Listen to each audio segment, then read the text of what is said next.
buuqii, isqaqabashadii, isxaagashadii, eraygii, madax xanuunkii, xanaaqii, oohintii, waxaas oo dhan maxaa daawo u ah ayaa maanta ku sidaa oo wax cilmi maskaxeed ah ayaa rabaa maanta inaan kula wadaaga, taas oona ah sirta nolosha qaybteeda ugu waaweyn ayay ku jirtaa. maxaa yeelay tan haddaadan haysanin maanta dhan buuq ayaa ku jiraysaa. soo dhawow walaashay qaali iyo walaalkay qaaliba mar kale, aniga oo waqti hurdo ee tahay ayaa arrinkan idinla wadaagayaa.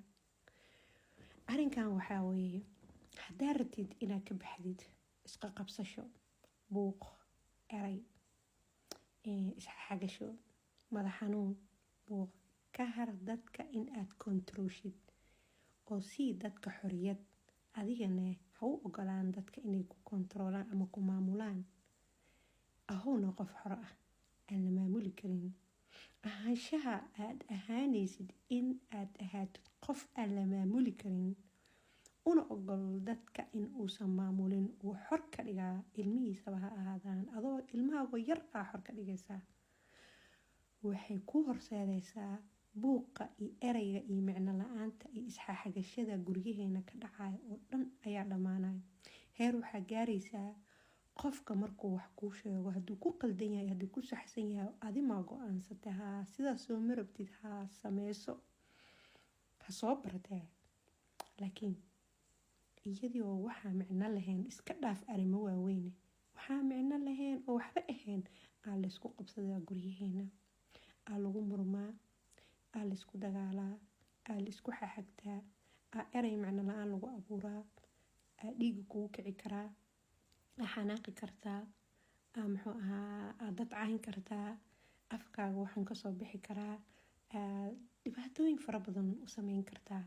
marka xalka ay leedahay in aad dadka xor ka dhigtid ama madax banaani siisid, aadan ka daba shaqeynin dadka arrimahooda iyo waxooda. waa dadka banaanka naga jooga maba la isqabsanayo, waa ninkaaga iyo naagtaada, ilmahaaga, walaalahaaga, dadka kugu dhowle waa dadka inaa fikirkooda xor ka dhigtid, dadka in aad siday yihiin ku xushmaysid, dadka in aadan maamulin, in aadan dadka manipulation ku sameynin. waa cilmi sheedaan, u fiirsada waxaas oo dhan oo dadka isaaga hor imaanayaan. qof kasta qofka kale wuu ogyahay. marka ilmahaaga aad u kontroosh way ku ogyihiin, ilmahaaga marka aad uga daba shaqeyso way ku ogyihiin. qofka ninkan dareemaha haysanaa waa ognahay. marka intaa la isnicin oo la isqabsan, oo ninka naagta qabsan, naagtana ninka qabsan, ilmahana iyo waalidkana isqabsan, xuduud hala kala yeesho, hala iswanaajiyo, hala isjeclaado, yaana la ismaamulin. qof kastana maxaa jeceshahay saas hayee ku taageer.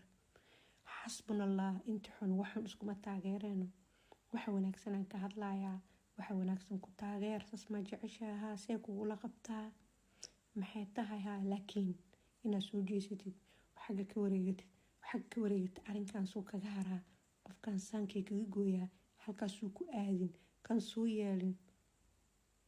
anaga dhan malaa'igaa nala jiro, sheedaamana way joogaan. qof walbana waxuu ogyahaa, doqon wax la dhahana ma jiro. qof walbana wuu ku ogaanayaa waxaa tahay. khayaamooley ayaa noqonaysaa, qaa-in ayaa noqonaysaa, khayaamoolow ayaa noqonaysaa. waxaa ku wanaagsan ehelkaaga, ninkaaga iyo naagtaada iyo ilmahaaga dhammaan inaad kula joogtid daacadnimo, aadan kontroolin, aadan manipulation ku sameynin, aadan ka daba shaqeynin, waxay jecel yihiin ku taageertid. hadday xalaal tahay, hadday xun tahayna, ee wax dembi tahayna ayagay u taalaa. xasbunallah wa nicmal wakiil.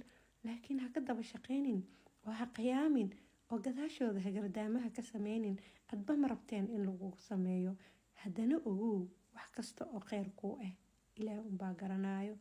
ilaaha loo weydiiyaa dadka waxa kheyrka u ahne, adi uma garanaysa, ayagana ma garanaya. waxaa la dhahaa wixii kheyrka kugu jiro Allah ku siiyo, si adigana noloshaada u ahaato nolol degan oo macaan, oo raaxo oo nabad oo isqa qabsi lahayn, oo micnaha hadal wanaagsan lagu wada hadlaayo, oo macli isi siinayo, oo si fiican la isku fiirinayo, oo indhaha la isku quroofeynin.